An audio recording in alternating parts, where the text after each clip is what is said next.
Halo semuanya, selamat datang di channel Egardev. Pada kesempatan kali ini kita akan belajar bahasa pemrograman Go. Di video ini kita akan fokus untuk mencoba beberapa package dari pihak ketiga. Package-package yang akan kita gunakan ini nantinya akan sangat memudahkan kita sebagai developer yang membuat aplikasi dengan bahasa Golang. Beberapa package diantaranya adalah, yang pertama adalah package GORM, yang merupakan package ORM atau Object Relation Mapping. Fungsi package ini adalah untuk memudahkan kita ketika berinteraksi atau berkomunikasi dengan database, seperti halnya select data, insert data, update data, dan delete data. Jadi kita nggak perlu lagi repot-repot melakukan syntax query manual, karena di package ini sudah menyiapkan beberapa function untuk menghandle hal tersebut. Serta kita akan sedikit belajar bagaimana membuat migration table. Jadi kita bisa menyiapkan table-table yang ada di database melalui package GORM ini dengan cara membuat struct-nya. Lalu package kedua adalah GorillaMux, merupakan package yang berkaitan dengan HTTP router, namun lebih powerful dikarenakan package ini bisa membuat function handler yang berbeda antar function handler yang lain berdasarkan jenis metodenya, yang umumnya digunakan ketika kita ingin membuat sebuah REST API, dan nantinya kita akan membuat satu API yang sangat sederhana sekali untuk mengimplementasikan package GorillaMux ini. Package ketiga yang akan kita gunakan adalah Logrus, yang merupakan package untuk menampilkan pesan log. Namun log yang ditampilkan oleh package ini lebih terstruktur dan lebih informatif. Package keempat yang akan kita gunakan adalah Viper. Package ini merupakan untuk konfigurasi file format. Biasanya saat membuat aplikasi terdapat hal-hal yang bersifat rahasia atau kredensial seperti username, password database, atau secret key JWT token, dan biasanya data tersebut umumnya disatukan dalam satu file agar lebih terpusat, dan disinilah kegunaan package Viper ini. Nantinya kita akan membuat file.env, dan package terakhir adalah R, yang merupakan package auto reload. Saat kita mendevelop project dengan Golang, ketika ada perubahan code, kita diharuskan merestart servernya agar perubahan code bisa terbaca. Nah, package inilah yang akan melakukannya secara otomatis. Jadi setiap ada perubahan code pada file yang kita kerjakan, pada project yang kita kerjakan, akan selalu dipantau oleh package ini. Di sini saya sudah menyiapkan folder dengan nama go-package. Lalu langkah pertama kita harus melakukan perintah go mode init disertai dengan nama foldernya. Lalu kita ketikkan go mode init go-package. Maka akan menghasilkan satu file go.mode. Lalu saya siapkan beberapa file dan foldernya. Yang pertama adalah file utamanya main.go. Lalu saya akan buat folder config, folder controller, folder model, dan terakhir adalah folder middleware. Dan di file utamanya kita ketikkan package main dan function main. Lalu kita jalankan aplikasi kita dengan cara memanggil package HTTP, dan fungsinya adalah listen and serve. Function ini membutuhkan dua parameter. Yang pertama adalah portnya, saya beri nilai 8080 dengan tipe datanya string. Lalu di sini adalah handlernya. Sementara kita isikan nil terlebih dahulu karena nantinya kita akan lempar variabel yang merupakan package dari GorillaMux. Dan saya tambahkan pesan informatif.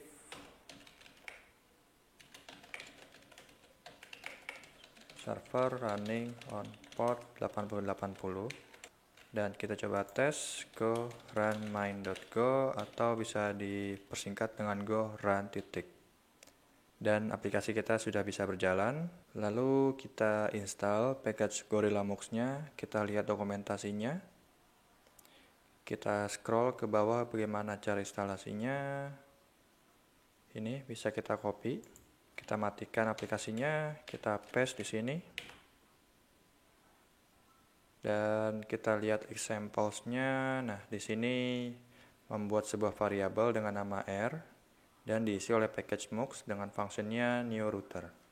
Kita bisa copy ini, kita paste, save, lalu variabel R ini akan saya lempar ke dalam function listen and serve ini, seperti ini. Maka kita sudah menggunakan HTTP router bawaan package mux-nya. Jadi di sini saya buat R dan memanggil function handle func. Path-nya saya isi dengan /hello. Lalu di sini handlernya saya isikan langsung di sini saja. Nah, seperti yang ada di pop-up ini. Jadi saya buat sebuah function, ada autocomplete-nya, dan di sini mempunyai dua parameter, respond dan request. Lalu di sini saya isi dengan memanggil package JSON, new encoder. Saya lempar responnya, saya panggil function encode, dan di sini saya lempar sebuah data tipenya map dengan key-nya adalah string, value-nya adalah boolean, dan value-nya adalah key-nya oke, dan value-nya adalah true. Dan di sini saya definisikan metodenya sebagai get. Jadi di sini kita memanggil package JSON bawaan Golang, lalu memanggil function new encoder untuk mempersiapkan pada respon, di mana responnya adalah W dari sini, yang tipe datanya adalah respon writer dengan variabel W, kita parsing ke sini, lalu kita encode untuk mengconvert data yang akan dijadikan JSON, dan datanya yang akan saya jadikan JSON adalah map, tipe data map dengan key-nya adalah string dan value-nya adalah boolean, di mana nanti isinya adalah key-nya oke, value-nya adalah true. Dan untuk mengetesnya kita bisa menggunakan Postman. Di sini Postman saya buat sebuah collection baru agar lebih rapi dengan nama Go Package. Lalu saya buat request, dan di sini saya isikan http://localhost dengan portnya adalah 8080, lalu /hello. Kita coba hit, tidak bisa. Kita kembali ke aplikasi, dan ternyata belum dijalankan. Kita jalankan, go run titik. Sekarang kita hit. Oke, di sini sudah berhasil tampil ya. Meskipun masih teks ini bukan JSON, kembali ke codingan. Di sini saya tambahkan respon dengan content type-nya application/JSON dengan cara saya panggil respon atau variabel W, lalu header add. Nah, di sini key-nya adalah content type dan value-nya adalah application/JSON. Restart.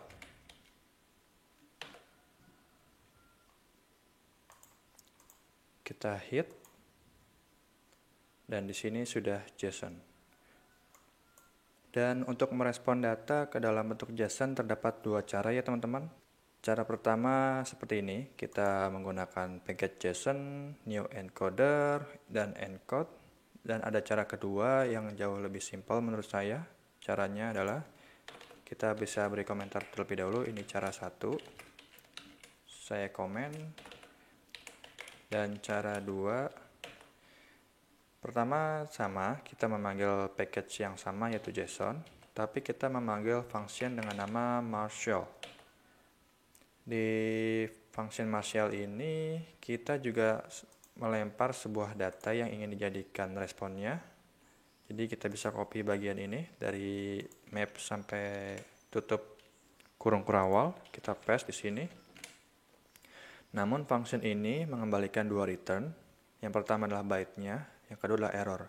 Dan byte dan slice of byte-nya ini yang kita perlukan. Jadi saya simpan variabelnya dengan nama res. Dan errornya saya nggak butuh, mungkin jadi saya bisa kasih underscore aja.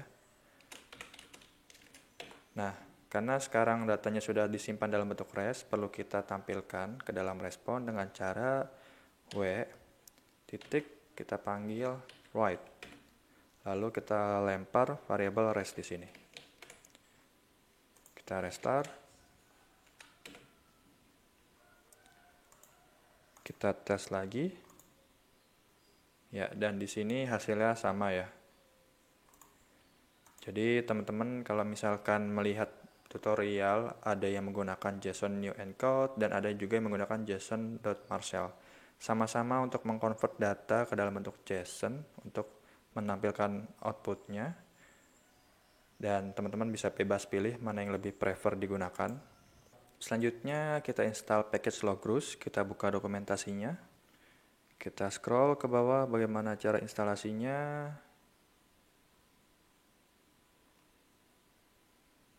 Sepertinya nggak ada, jadi kita pakai cara lain. Kita bisa copy URL-nya. Kita matikan servernya. Lalu kita panggil command go get dan kita paste. Dan ini dari double slash sampai https-nya kita hapus. Jadi hanya menyisakan github.com/ nama package-nya, kita enter. Dan sudah terinstall. Kembali ke dokumentasi. Kita lihat salah satu example-nya.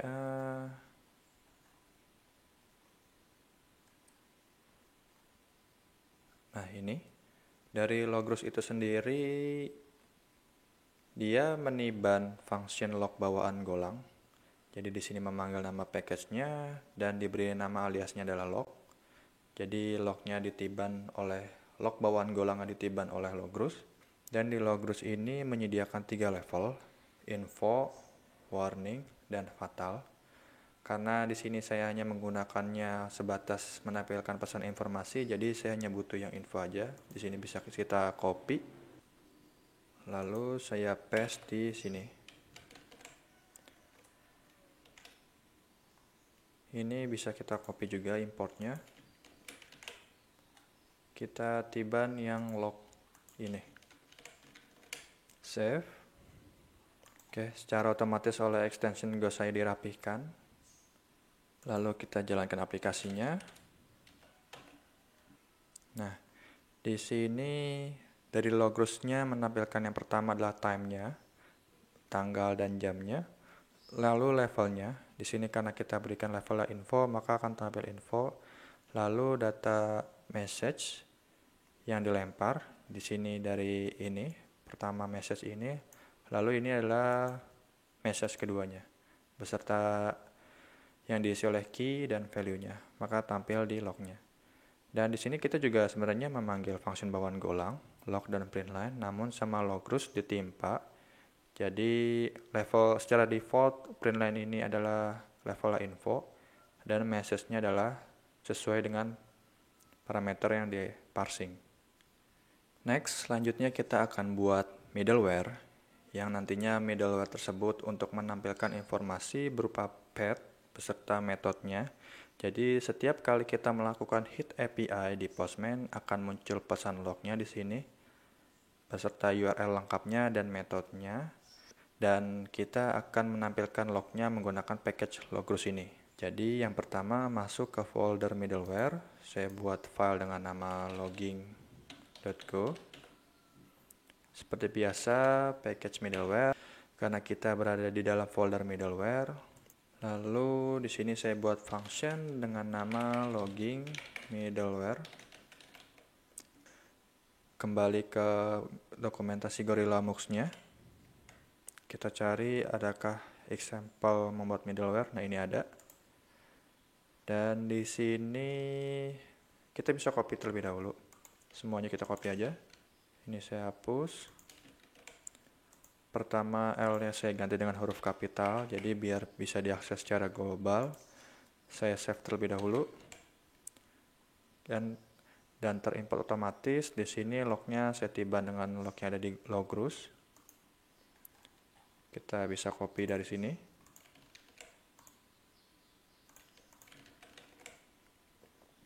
Dan di sini saya rapikan, saya nggak perlu ini.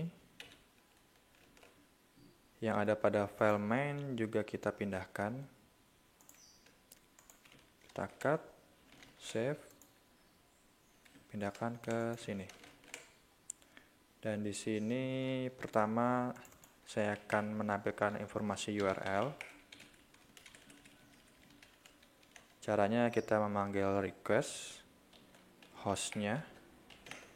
Nantinya request.host ini menampilkan DNS-nya atau domainnya. Di sini kita domainnya hanya localhost, jadi akan menampilkan localhost. Lalu diikuti dengan nama path-nya dengan cara request.url.path.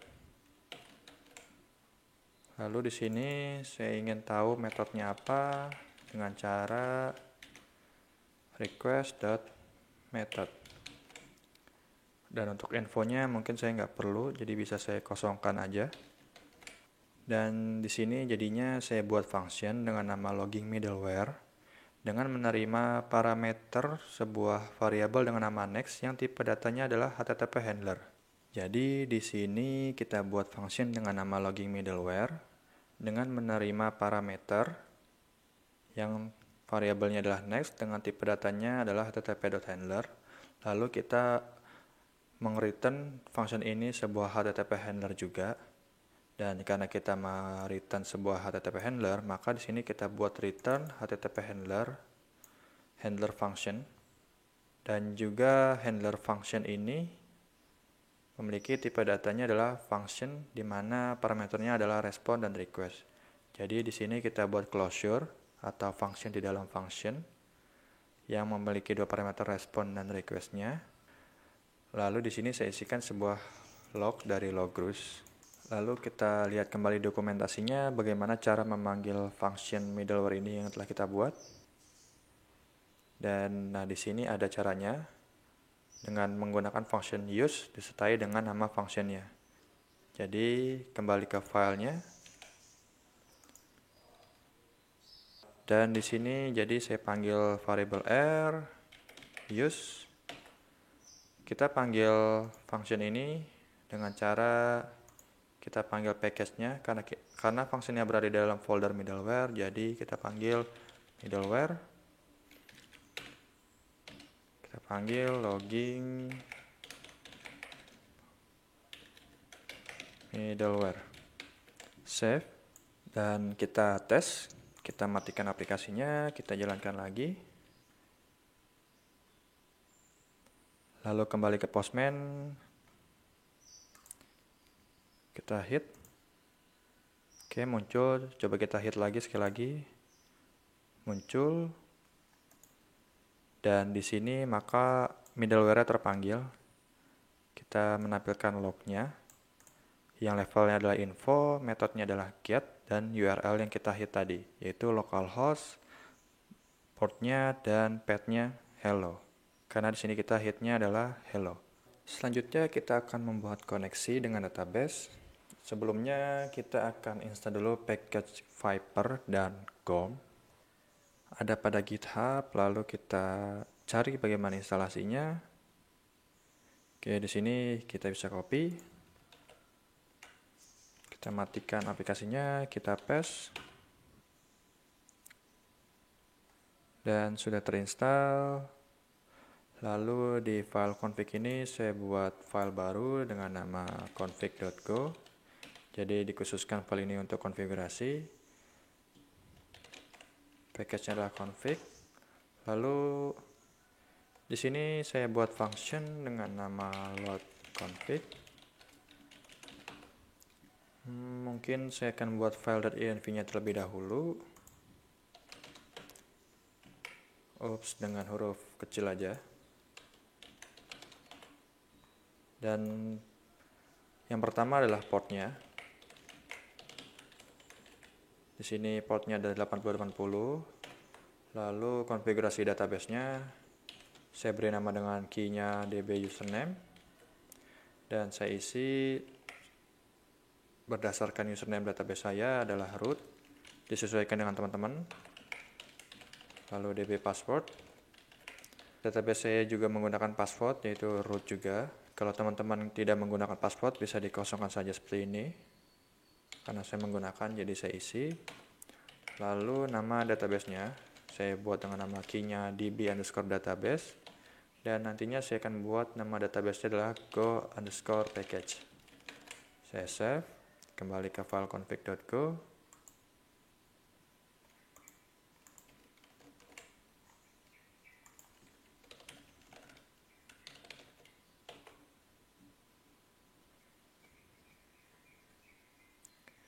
Dan tadi ada error pada file gomod-nya.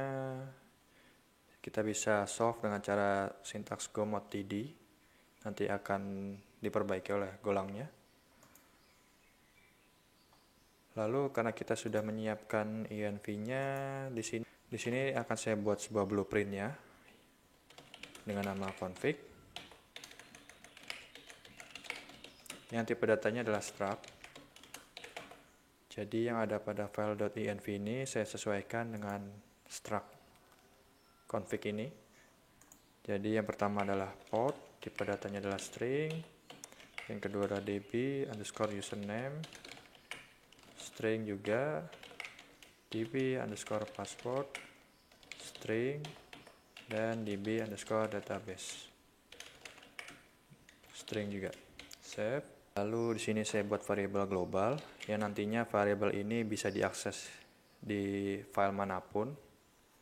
Saya buat dengan nama env dengan huruf kapital semua dan tipe datanya adalah pointer dari struct config ini. Sekarang kita kembali ke dokumentasi apa aja yang diperlukan. Nah, di dokumentasinya ini kita bisa mendefinisikan nama file name-nya, tipe filenya, path-nya, dan di sini kita baca filenya. Jika ada error kita hentikan. Oke, bisa kita ikuti.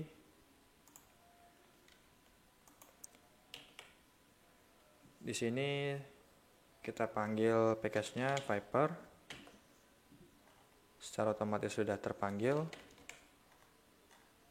Saya panggil function add config path. Add config path ini untuk mengetahui di mana letak file konfigurasinya. File konfigurasi kita adalah .env, ada berada pada di root-nya, di utamanya. Jadi kita bisa isikan titik. Lalu yang kedua adalah kita panggil function viper set config name. Jadi nama filenya apa? Oh, sorry, ini sini menggunakan kutip 2. Nama filenya adalah .env. Lalu kita kasih tahu juga jenis filenya adalah env. Lalu kita simpan ke dalam variabel error. Jika ada error, kita panggil viper, kita baca filenya dengan memanggil function readInConfig. Jika ada error, kita hentikan.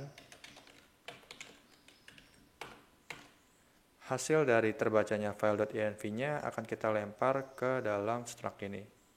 Jadi caranya adalah kita panggil functionnya viper, lalu kita unmarshal, jadi kita decode, dan kita simpan ke variabel env ini. Kita lempar address-nya. Jadi hasil dari terbacanya file.env ini akan diolah oleh Viper. Lalu hasilnya itu akan kita lempar ke variabel.env, di mana variabel.env ini tipe datanya adalah struct, yang name-nya itu sesuai dengan ada yang pada di env ini. Jadi nanti ke depannya kita bisa panggil env.port untuk memanggil portnya, env.db_username untuk memanggil untuk memanggil username database-nya, seperti itu. Lalu di sini karena mengembalikan tipe datanya error, juga kita bisa simpan.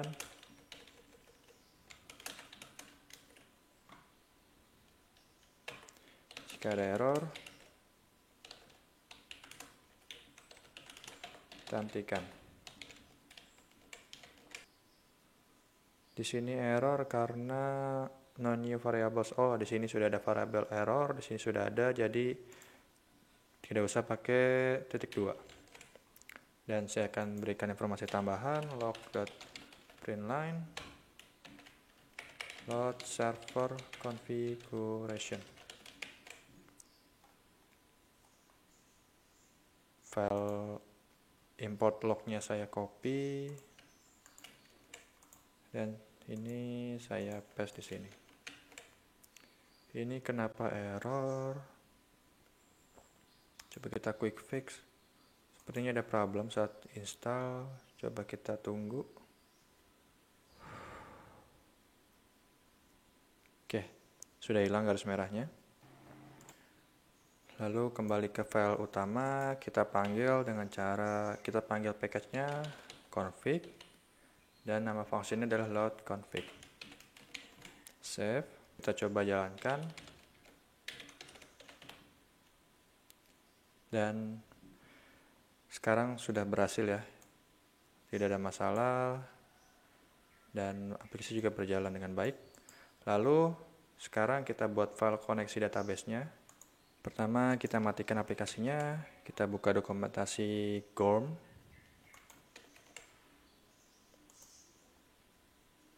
Kita lihat bagaimana cara instalasinya. Dan di sini membutuhkan 2 perintah ya. Yang pertama adalah install GORM-nya, yang kedua adalah drivernya.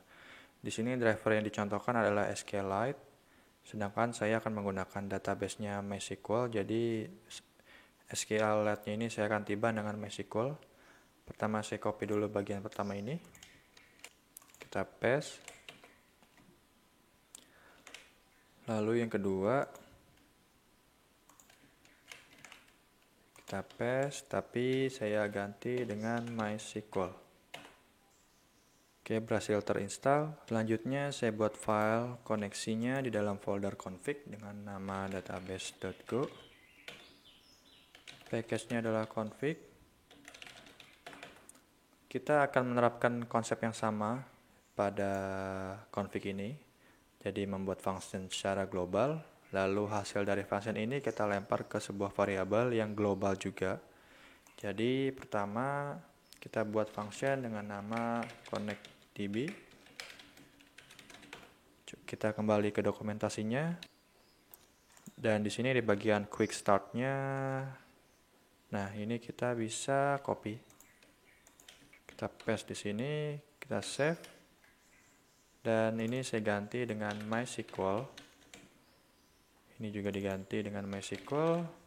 Lalu di sini saya buat variabel baru dengan nama connection string.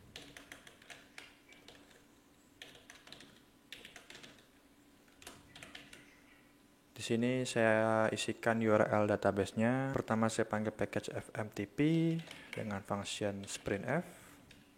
Jadi mengconcat string. Yang pertama adalah di sini nantinya username db, titik 2. Yang kedua adalah ini nantinya untuk password db-nya.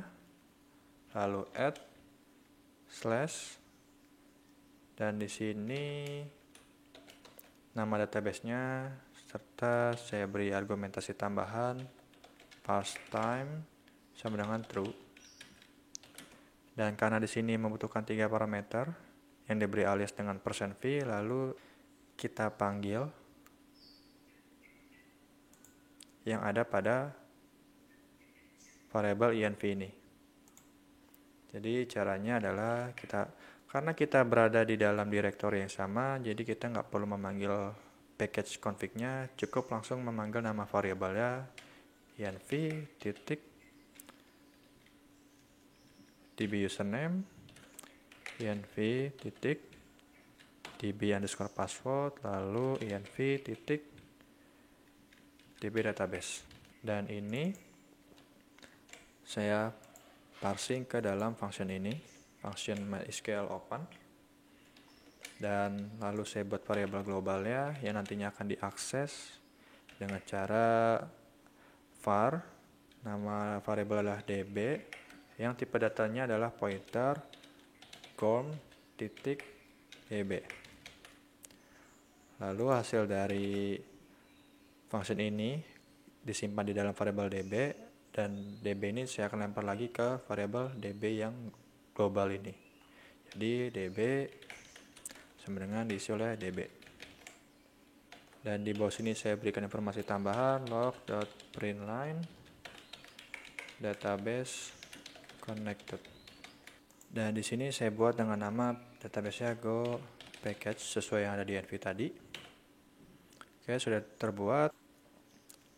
Sekarang function ini kita panggil di main.go. Kita panggil package-nya config.connectdb. Nah, sekarang kita tes. Saya bersihkan terlebih dahulu. Go run titik. Dan database-nya berhasil terhubung, tapi lognya berbeda ya. Mungkin di sini lupa saya ganti. Di bagian importnya saya tiban. Lalu kita tes lagi. Oke, jadi sudah berhasil. Konfigurasinya terload, database berhasil terhubung, dan servernya berhasil berjalan. Lalu selanjutnya saya akan buat sebuah migration. Jadi saya akan membuat table tanpa perlu melakukannya di database. Jadi di sini di dalam folder model saya buat filenya adalah user.model.go. Jadi nantinya saya akan buat table dengan nama user. Pertama package-nya adalah model, dan di sini kita harus membuat sebuah struct dan diikuti dengan nama struct-nya, dan nama struct ini nantinya akan menjadi nama table. Saya buat nama table adalah user. Nanti secara otomatis oleh GROM akan dibaca atau akan dibuatkan table dengan namanya jamak, jadi users. Di sini struct, dan di sini adalah propertinya yang nanti akan di-generate sebagai kolom di GROM-nya. Table user ini saya ingin ada kolom ID yang tipe datanya adalah integer, lalu name yang tipe datanya adalah string, dan created at yang tipe datanya adalah time, serta updated at yang tipe datanya juga time. Oke, perlu diingat teman-teman, untuk membuat struct kita cukup definisikan sebagai singular aja tanpa jamak. Nanti secara otomatis oleh GROM akan dibuatkan tabelnya users. Dan di sini kita membuat created at dengan camel case, huruf C dan A-nya huruf besar. Nanti secara otomatis juga akan dibuatnya menggunakan snake case, jadi created_at. Kita save. Dan sekarang kita coba, kita matikan aplikasinya, kita jalankan ulang. Ketika saya refresh, nanti seharusnya muncul satu table dengan nama table users. Saya refresh. Sekarang muncul, kita cek, dan nama-nama kolomnya sudah sesuai dengan struct yang tadi kita buat. Dan di sini menjadi jamak users, serta di sini jadi created_at. Sekarang saya coba injek beberapa data, nantinya untuk saya tampilkan ke dalam bentuk JSON. Name-nya adalah egardev. Saya isi sekarang dan waktu sekarang. Lalu saya isi lagi dengan nama Pratama dan waktunya juga sekarang. Sekarang ada 2 data, dan di sini saya bisa tutup yang tidak terpakai. Kita akan buat konsep yang sama, yaitu handle function ini. Namun kita akan buat secara file terpisah. Kita buat di dalam folder controller. Saya buat filenya dengan nama user.controller.go. Package-nya adalah controller, dan nantinya saya akan buat function dengan nama index. Kita bisa ringkas mungkin dengan shorthand-nya hand, dan saya beri nama function index, dan memiliki 2 parameter. Yang pertama adalah respond dan request. Lalu di sini saya setting header-nya.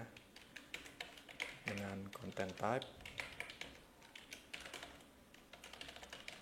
application/json, dan di block function ini tujuannya adalah untuk menampilkan data dari table users tadi ke dalam bentuk JSON atau API. Jadi yang pertama adalah saya buatkan variabel kosong dengan nama users yang tipe datanya adalah slice dari model.user. Kita bisa kembali ke dokumentasi GORM-nya, bagaimana cara select data. Di sini kita masuk ke query. Nah, di sini jadi kita bisa memanggil variabelnya dan ada first ini sama dengan tag untuk mengambil satu baris saja. Kita memerlukan mengambil semua data, jadi kita bisa panggil functionnya adalah find. Nah, ini db.find lalu lalu memparsing struct-nya, address struct-nya, dan ini terbacanya sama dengan seperti ini ya. Jadi kita perlunya db.find alamat dari users. Kembali ke codingan, lalu kita panggil variabel db-nya yang ada di folder config ini. Yang ada di sini, kita panggil db ini dengan cara config.db. Lalu kita panggil function bawaan GORM yaitu find. Dan di sini kita lempar address dari variabel users. Jadi nanti hasil query-nya akan tersimpan ke variabel users ini. Lalu di sini saya akan tangkap errornya jika ada error dengan cara kita panggil error. Dan saya simpan ke dalam variabel error. Jika ada error di sini saya akan kembalikan responnya berupa error juga. Jadi saya buat respon.writeHeader. WriteHeader ini merupakan status code-nya seperti misalnya 400, 404, 200, 201.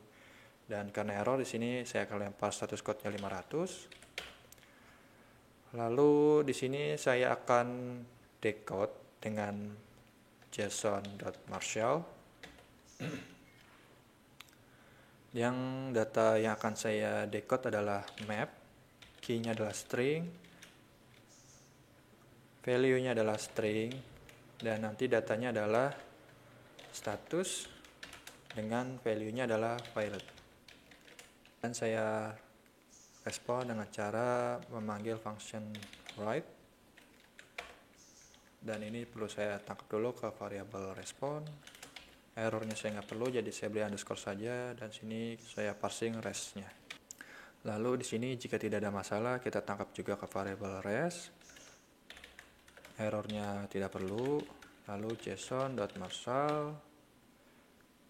Dan di sini kita lempar dari address users ini. Lalu kita panggil di file utamanya, mungkin kita taruh di bawah sini. Kita panggil di sini dengan cara r.handle func akan mengarah ke path users, dan di sini kita panggil handler functionnya atau controllernya dengan cara controller.index. Oke, jadi ini mengarah ke function index ini. Dan di sini saya definisikan metodenya adalah get. Kita matikan, kita jalankan ulang, kita tes di Postman. Sekarang mengarahnya ke users. Kita send. Oke, sekarang datanya sudah berhasil tampil ya. Tapi di sini formatnya kurang bagus ya. Umumnya JSON itu menggunakan huruf kecil semua dan menggunakan snake case. Jadi kita ubah formatnya. Caranya adalah balik ke struct-nya. Di sini kita tambahkan sebuah tag JSON.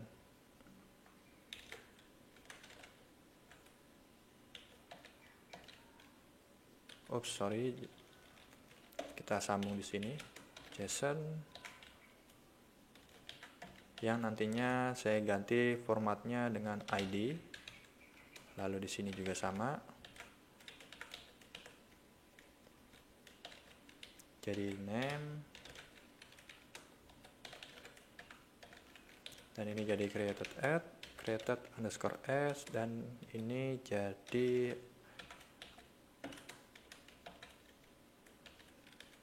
updated add. Save. Dan kita jalankan aplikasinya, kita cek di Postman, kita hit, dan sudah berubah sekarang struktur JSON-nya. Dan package terakhir yang akan kita coba adalah Golang R, yang merupakan live reloading. Kita buka dokumentasinya, dan kita cari bagaimana cara instalasinya.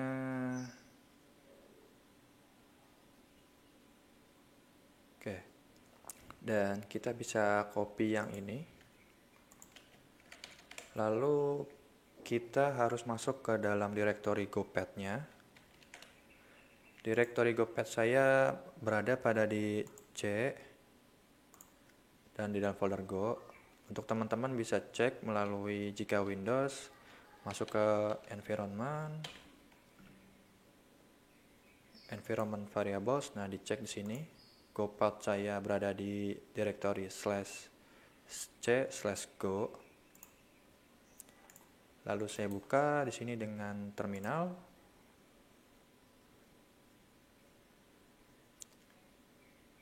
Saya paste. Ada error. Sepertinya PowerShell tidak bisa membaca ini. Saya akan ganti dengan command prompt. Dan ini saya kembali lagi ke directory saya.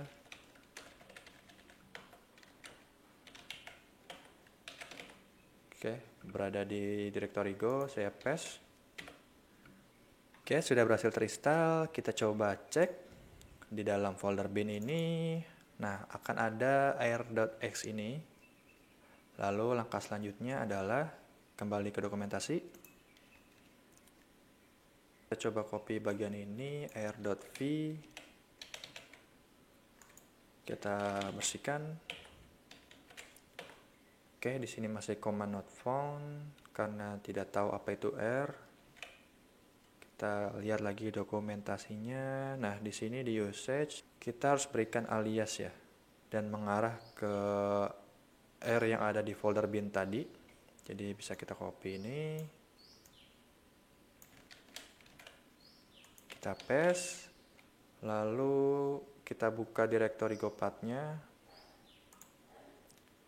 Karena ada di dalam folder bin, jadi ini saya copy. Dan ini saya hapus.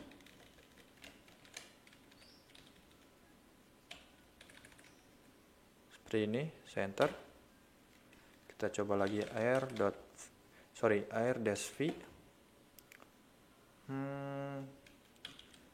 Mungkin harusnya backslash. Saya ganti J slash.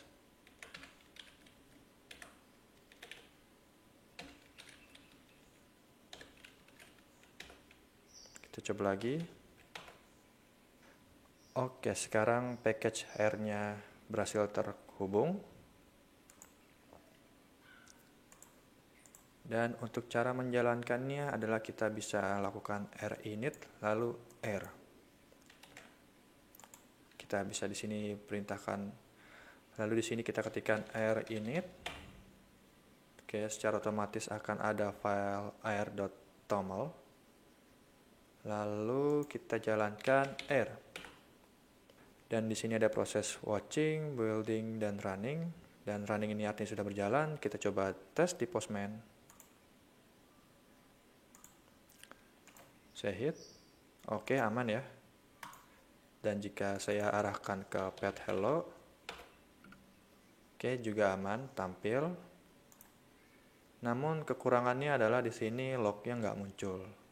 Lognya akan muncul ketika misalkan kita sembarang di sini, kita Ctrl save. Nah, dia akan melakukan live reload. dan lognya baru akan muncul. Jadi ketika tiap kali kita melakukan save, sama package-nya akan di live reloading, jadi kita nggak perlu lagi repot-repot untuk mematikan dan menjalankannya. Namun kekurangannya log yang kita buatnya tidak muncul, akan muncul ketika kita control save. Nah seperti ini. Jadi ketika saya hit,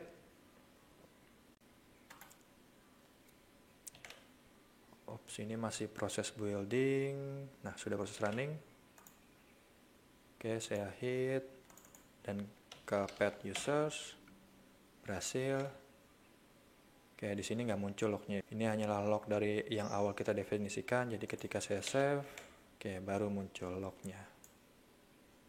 Jadi untuk teman-teman silakan gunakan sesuai kebutuhan. Jika ingin menggunakan yang cepat, mungkin bisa menggunakan package Golang R ini. Namun jika teman-teman membutuhkan informasi lognya, mungkin bisa lakukan secara manual dengan go run main.go.